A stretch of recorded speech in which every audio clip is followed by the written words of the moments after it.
Razi Milani. Conheci seu Razi quando eu morava em Natal e ele era do Comitê Nacional de Ensino, morando em Vitória do Espírito Santo.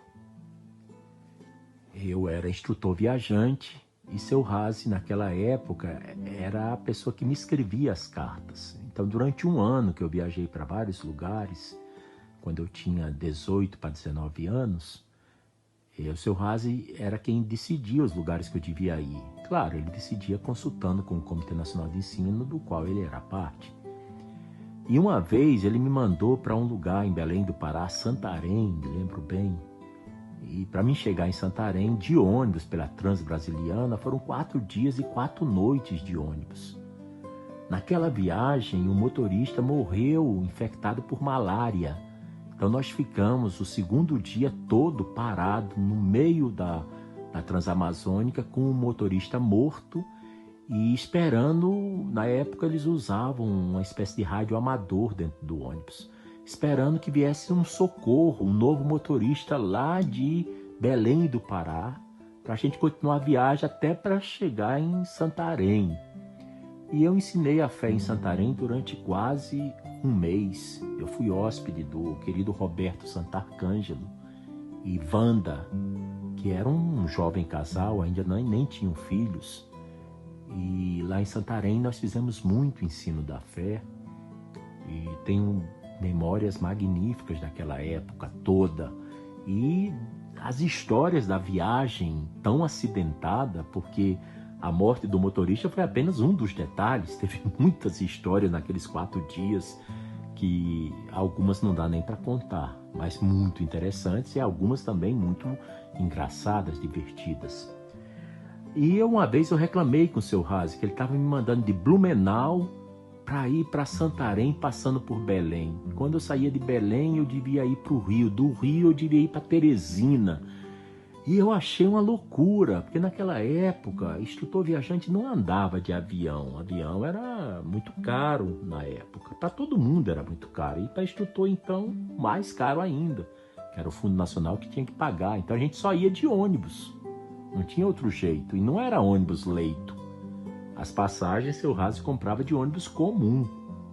Então demorava mais, a cadeira não era confortável, a quantidade de horas era imensa.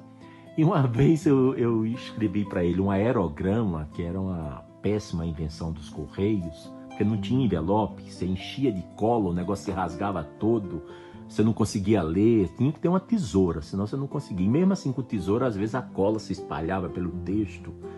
Era um horror, aqueles tais de aerograma cor de laranja. Eu escrevi para o seu Razi: querido seu Razi, pelo amor de Deus, não me manda para lugares tão distantes uns dos outros. Faz um roteiro que seja um atrás do outro, pertinho. Não é por nada não, mas seria tão bom se fosse assim. Aí ele me respondeu: querido Tom, a gente tem que ver primeiro as necessidades da fé, não é as necessidades do instrutor. Esses lugares estão necessitando de uma pessoa como você. As suas características são adequadas a esses lugares. A fé não tem muitos recursos humanos, nós temos poucos. E nós temos que usar o melhor possível. Então, é como se eu fosse um jogador de xadrez e eu tenho que ficar mexendo essas peças. Eu li e comecei a rir, eu me sentia um peão, realmente, onde seu Razi colocava para um lado, colocava para o outro, colocava para um lado. A vida toda, muitos anos depois, né?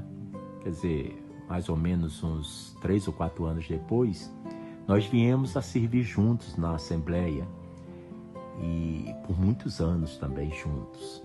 E eu sempre dizia: seu Razi, o senhor continua me colocando como peão no seu tabuleiro, hein, seu Razi? Agora junta essas peças, me põe mais perto um lugar do outro. Ele ria muito, ele ria porque ele se lembrava das histórias, né? Eu, jovem instrutor muito imaturo, fazendo sugestões que não tinham nada a ver. Ele tinha poucos recursos e tinha muitas necessidades no país. Então, eu queria mandar as pessoas. E o problema é que não tinha dinheiro para passagem de avião. E eu reclamava porque eu passava muito tempo viajando. Bem não chegava, passava 3, 4 dias, uma semana, tinha que ir para outro lugar. E, enfim. Mas seu Razi era um profundo conhecedor da fé, um erudito também. Ele era o melhor contador de histórias que eu conheci no Brasil. Histórias Barrais era com seu Razi. As histórias que ele contava eram com minúcias de detalhes, com emoção, da forma extremamente espiritual. Era um prazer ouvir seu Razi contando uma história Bahá'í. Era um prazer. Eu acho que ele reinventou a arte de contar histórias. Nos últimos anos de vida dele, uma vez eu fui entrevistá-lo, fiz alguns pequenos vídeos, um dia espero fazer um documentário sobre a vida dele. E eu falei para ele: seu Razi, o senhor é o nosso Forrest Gump. O senhor conta histórias como ninguém e eu quero gravar tudo.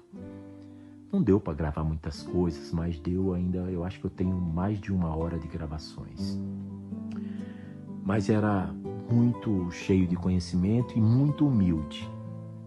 Realmente, humildade e Razi Milani andavam unha e carne. Muita humildade. Razi era muito humilde. Ele podia estar super empenhado com a decisão já toda tomada na cabeça dele, mas se ele ouvisse um argumento que ele considerasse sábio, era impressionante como esse homem era vir a casar, que ele largava a ideia dele e pegava a outra. E pegava com uma felicidade, com uma satisfação, que eu ficava pensando: meu Deus do céu, ele é totalmente desapegado das próprias ideias. Ele dizia uma piada comigo que eu achava engraçado. Ele dizia: é porque tem pessoas, Tontiano, que falam por todos os orifícios. Claro, eu ficava morrendo de rir. Era alguém que a gente brincava muito e se divertia muito. E eu uma vez até disse para ele: seu Razi, se eu tiver um outro filho, eu vou chamar de Razi. Sabe por quê? Ele já olhou para mim rindo, porque sabia que era algo que ia ser engraçado. Eu disse que era para quando eu ficasse com raiva, eu gritava: Razi! Brincadeira de 2 irmãos, um muito novo e um com mais idade.